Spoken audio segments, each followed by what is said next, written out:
Hey, what's up? Talking about stiff leg deadlift. So the reason why I want to talk about it is because I think it's a great tool. If you're a conventional puller, and especially if you're the kind of person, a person who tends to shoot their knees too far forward and sit their hips too low, this is a great way to overcome that. Because when we assume a position similar to this, where we squat too low, or we just have our knees too far forward, when we're here, the weight in our center of gravity is going to be more anterior, the front of our bodies. So that weight's going to be more in the front of me.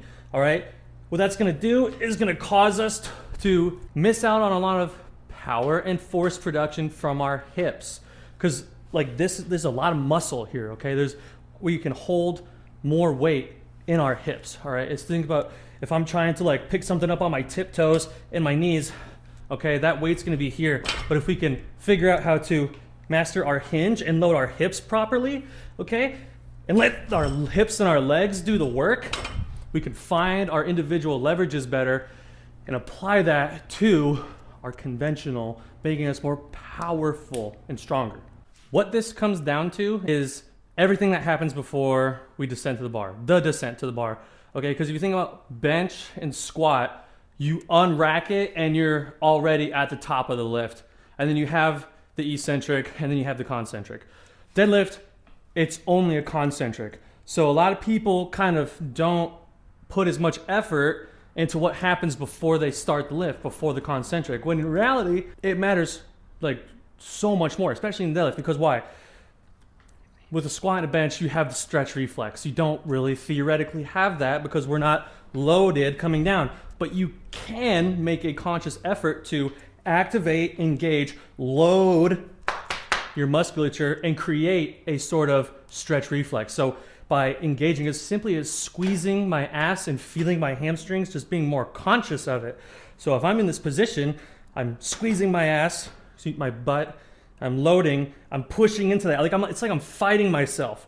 Okay, it's like I don't want myself to do it, but I'm letting it happen. I'm fighting, I'm staying tight. And then it's already loaded. It's creating the stretch reflex, okay? So that's part of it.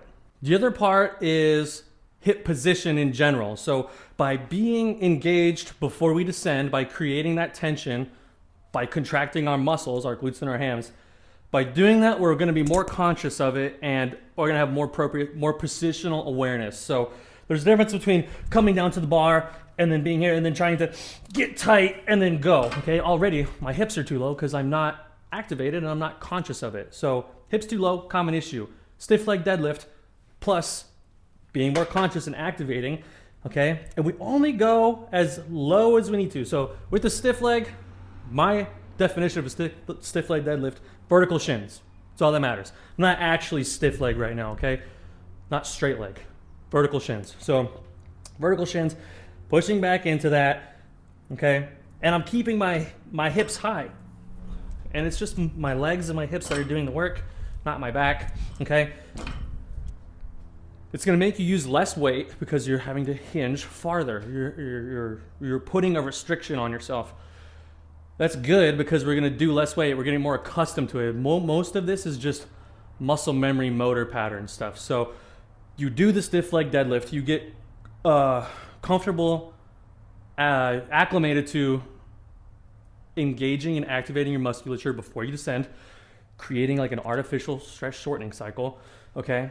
And then keeping our hips higher because we already do too much of sitting them too much when we conventional deadlift. So then when you come back to your conventional deadlift, say you do stiff leg for 12 weeks, okay? And then you come back to your conventional and you incorporate a little bit of that knee bend, okay? So you can get some more quad push. So going from something like vertical shin to a little bit of that knee forward, okay, but I'm still keeping this tension here. I'm not sitting lower than I need to. And then you get more push, okay, because remember, a deadlift, we're pulling and pushing at the same time. So we have a little bit of that knee bend, okay, and you can find that sweet spot. Everyone, it's different. Another thing that stiff leg deadlift is gonna be good at is teaching you to maintain a good immobilized torso position. So what I mean, a lot of people, especially with the squat to the bar, my back is extended. A lot of people say, proud chest when you deadlift. Okay, what is that doing? It's It's rounding my back. This is lower back extension. My lower back is extended. Weight gets heavy enough, the first thing that's gonna happen is this.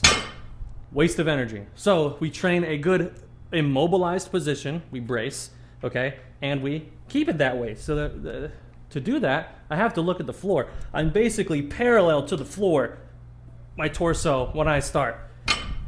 Building a good hinge, getting comfortable in that position. If you can get comfortable in that position, you could recreate on your conventional deadlift. So instead of being here, okay, a very vulnerable, not as strong position versus being here, okay, get comfortable looking at the floor, and then you can just let your legs do the work.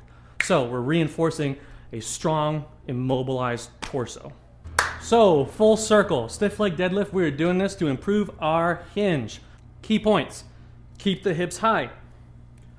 Create the tension in your hips before you descend. Immobilize your torso. So when you come back to your conventional deadlift, you're gonna notice how much stronger you feel, how much more power you can generate from your hips, and just how much happier you'll be overall. Give it a try.